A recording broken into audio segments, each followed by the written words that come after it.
In this video, I'm gonna offer you a different perception of how we normally view suffering and explain how suffering is actually designed to enhance our spiritual intelligence. This video is a little bit longer than my usual videos, but if you do listen to the end of this video, you will find strategies you will need to overcome any situation of your life. Whether it be in leadership or in business or in health or relationships. Some of you out there won't like what you're about to hear in this video, and that's totally okay. See, you don't need to like gravity for gravity to work. But if you do understand the laws of gravity, you can use it towards your favor.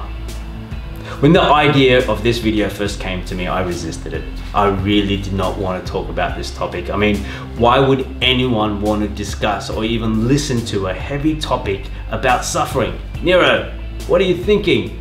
But there was a quiet, persistent voice inside my head pushing me to get in front of the camera and record this message for you.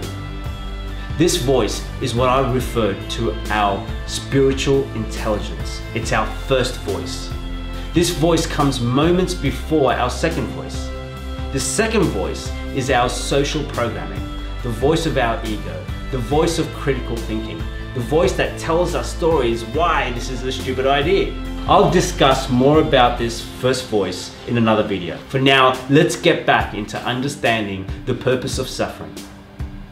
Suffering, at its surface level, is a state of undergoing pain, distress, or hardship.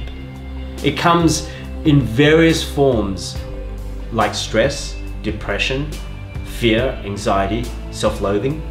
So what do? We medicate ourselves. We take drugs, alcohol, watch way too much TV, or have meaningless sex in order to numb ourselves. And that's the worst thing we can do. When we suffer, we think that something's wrong with us, that we are wrong or nobody cares about us. We sometimes go into a place of victimhood, blaming others for our misfortune. However, suffering is not a curse, but a calling to awaken to our spiritual self, a calling to grow our emotional intelligence, a calling to take action, a calling to view our life situations with a different set of eyes. Accessing our spiritual intelligence is like a detox. It's a process. Things have to come up in order to release. We need to go through this process of detox that is suffering. We have all gone through a process of suffering. Christ has suffered, Gandhi has suffered, Buddha has suffered, Nelson Mandela has suffered. But it's their ability to connect with their spiritual and emotional intelligence that has made them into the leaders that inspire us to follow. So how do we do this? First, let's explore when we do suffer. We suffer when our expectations does not meet our reality. When we expect that life to be a certain way, our relationship status to be different to what it is, our partners to be different, our bank balance to be higher, or for people to show us love and respect. And we expect this right now. And reality, that's not the case. And this gap between expectations and reality is what we call suffering. What most of us do is change our reality. We change our partners, we change our jobs, or move to different locations. But changing our reality is not easy. It might take months, sometimes years. And even if we do manage to change our reality, our expectations is still there. To end suffering, we must first accept our reality for what it is. We need to change our expectations to match our reality. Accepting that your relationship's not where it is right now. Accepting that your bank balance is not where you want it to be. Accepting that life is not where you feel that it needs to be right now, and that's okay. You may be saying, Niro, I don't want to accept my reality, and I get that. Sometimes the reality is not a nice place, and accepting your reality is not easy. But if it was easy, everyone will be doing it. And remember, you don't need to like this law, you just need to know it.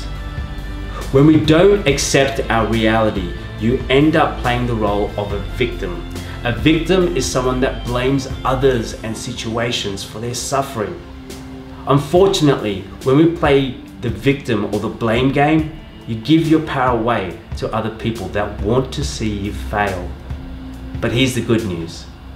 Accepting your reality is a process. We must forgive our current circumstances, the people that have hurt us, and most importantly, we need to forgive ourselves. It is through forgiveness we get to release the pain, release the judgment, the emotions that cripple our ability to move forward in life.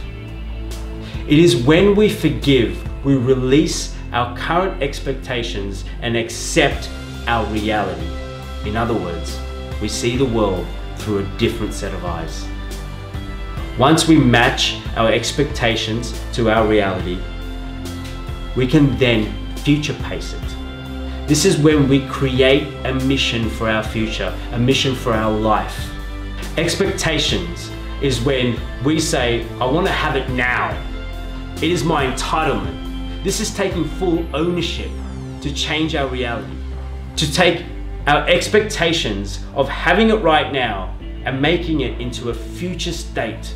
Taking our expectations about the relationship, our bank balance, our parents, our life, and creating our expectations into a future state. In other words, set goals and achieve these goals, and we work towards them. The space between our current reality and our future state is what we call opportunities. As we continue to take action towards these opportunities, what we soon realize is that our future state becomes our reality. And this is what we call resurrection. We answer the call of our awakening. If you've liked this video, please like it, please share it, and please leave a comment. From all of us here at Change Your Game, we wish you all the very best in your journey to your spiritual and emotional awakening. And as always, I'll see you in my next video.